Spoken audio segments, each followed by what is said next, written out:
السلام عليكم ورحمة الله وبركاته. معاكم زي ما عودتكم دايما رشا الغفير من قناتي وصفحتي جربوها مع بنت الغفير.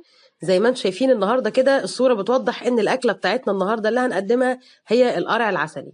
ليه اسمه القرع العسلي يا جماعة؟ علشان في القرع اللي هو الكوسة وده اللي لونه عسلي، عشان كده اسمه القرع العسلي، لكن هو صنف بيتعمل حلو وبيتعمل حادق. النهارده ان شاء الله هقدم لكم طريقة حلوة ليه جدا، قرع بالبشاميل بس بتكايه جديده من عندي على طريقه رشا الغفير. يا رب تعجبكم ان شاء الله. حلو جدا، هيعجب ولادك وهيبهر ضيوفك لو عملتيه لضيوفك. وكمان طعمه يا جماعه لما بعمله بيقلب ريحه البيت بشكل مش عايزه اقول لكم. وكمان اكله شتويه حلوه هتدفينا فينا في الشتاء وفي اجواء البرد اللي احنا فيها دي. بس يا ريت قبل ما تبتدي قبل ما ابتدي الوصفه معاكم، لو ما اشتركتيش في القناه اشتركي وفعلي الجرس علشان يوصلك كل جديد، وكمان سيبي كومنت واعملي لايك وشير للفيديو. ده قرعايه حوالي 2 كيلو، قطعتها كويس وغسلتها زي ما انتم شايفين كده. هحطها في حله على النار وهحط عليها كوبايه سكر، تمام، وهوطي النار عليها خالص علشان خاطر تبتدي تستوي وتنزل الميه اللي فيها. تمام. بعد كده هنصفيها وهنبتدي بقى. دي المكونات بتاعتنا معاكم اهي زي ما انتم شايفين اللي هنعمل بيها بقيه الوصفه. دي 2 باكت فانيليا، تمام، ودي معلقتين زبده، بس هو المكعب ده ما يعادل معلقتين زبده، وكوبايتين لبن، ومعلقتين دقيق، وكوبايه سكر. الوصفه كان فيها كوبايتين، كوبايه حطيناها على القرع وكوبايه هنستخدمها في عمل البشاميل. وده القرع بعد ما صفيناه يا جماعه. ودي حوالي 8 كيلو كريم شانتيه من غير سكر. انا ضربته مع كوبايه لبن ساقعه وسبته على جنب، هقول لكم هنعمل بيها ايه، ما تقلقوش. دي بقى اللي هتدي طعم مختلف تماما للقرع، وهتخلي طعمه مميز ومختلف عن اي قرع اكلتوه قبل كده. هنبتدي بقى هنا نجهز البشاميل زي ما انتم شايفين. والبشاميل يا جماعه القاعده بتاعته سواء حلوه او حادق، لكل معلقه زبده معلقه دقيق. تمام، دي قاعده اعملوها في كل انواع البشاميل اللي انتوا بتعملوها سواء حلو او حادق. انا لقيت الزبده قليله جدا ورحت مزوده سنه زيت علشان الدقيق يتقلب معايا ويتحمص بشكل سليم. اول ما ريحه الدقيق اول ما ريحه الدقيق تطلع تبتدي ننزل باللبن.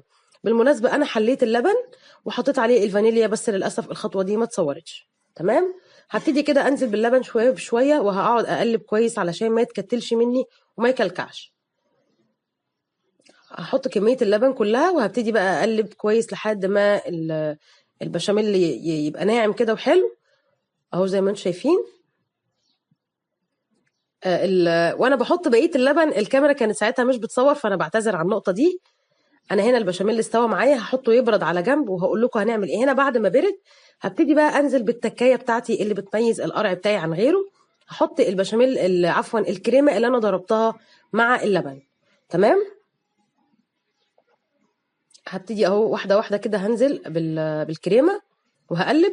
الكريمه يا جماعه بتخلي طعم البشاميل، والله انا مش ببالغ، جربوها بالطريقه دي واتحداكم ان انتوا هتعملوها على طول هتدمنوها اهو زي ما انتم شايفين. بالمناسبه انا مشهوره عندنا في السوق ان انا سيده القرع، اذا كل اللي عندهم قرع لما بيشوفوني بيندهوا عليا علشان خاطر اشتري منهم. هنا يا جماعه انا خلاص بعد ما القرع طبعا اتصفى والبشاميل جهز خلاص، هبتدي بقى ارص القرع اللي احنا صفيناه في الحاجه اللي احنا هنحطها في الفرن اهو زي ما انتم شايفين كده. تقدروا تعملوها في طواجن صغيره زي دي كده او طاجن كبير زي اللي على اليمين دوت كده. بالمناسبه يا جماعه العصير اللي بيقع من اللي بيتصفى من القرع ده حلو جدا لو ضفتوه مع لبن وسنه فانيليا واديتوه لاولادكم كعصير، مفيد جدا جدا جدا. هبتدي بقى انزل بالبشاميل كده بالكريمه على وش القرع. تقدروا تهرسوه وتحطوه زي طبقات كده. انا بحب قوي طعم البشاميل ينزل مع القرع كله يختلط ببعضه، بيبقى طعمه حلو جدا اهو. دي لو هنعمل في طاجن كبير اهو زي ما انتم شايفين. انا طبعا حطيته في قمع عشان اقدر اتحكم في كميه البشاميل اللي بتتحط على الوش اهو زي ما انتم شايفين. هندخله في فرن سخن قوي لمده 10 دقايق، وبعد كده نحطه تحت الشوايه لمده 5 دقايق كمان. ما بياخدش وقت بصراحه في الفرن، حلو قوي اهو يا جماعه. كان لسه طالع من الفرن سخن جدا. الاكله دي حلوه جدا في الشتاء يا جماعه، شايفين البخار.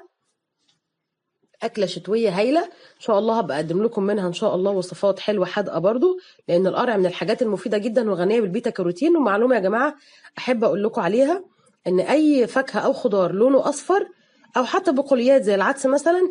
البيتا كاروتين محتوى فيه بيبقى عالي جدا، مفيد جدا للبشره والشعر ومفيد جدا لصحتنا. يعني المفروض ولادنا ياخدوا زي جزر، مش قرع زي دوت، يدخل في اكلاتهم عدس. الحاجات دي حلوه جدا ومغذيه ومفيده لينا احنا كمان كأمهات علشان بشرتنا وشعرنا. اتمنى الفيديو يكون عجبكم، واتمنى الوصفه تكون عجبتكم وتكون خفيفه على قلوبكم. وقبل ما امشي لازم اقول لكم دمتم في حفظ الله ورعايته.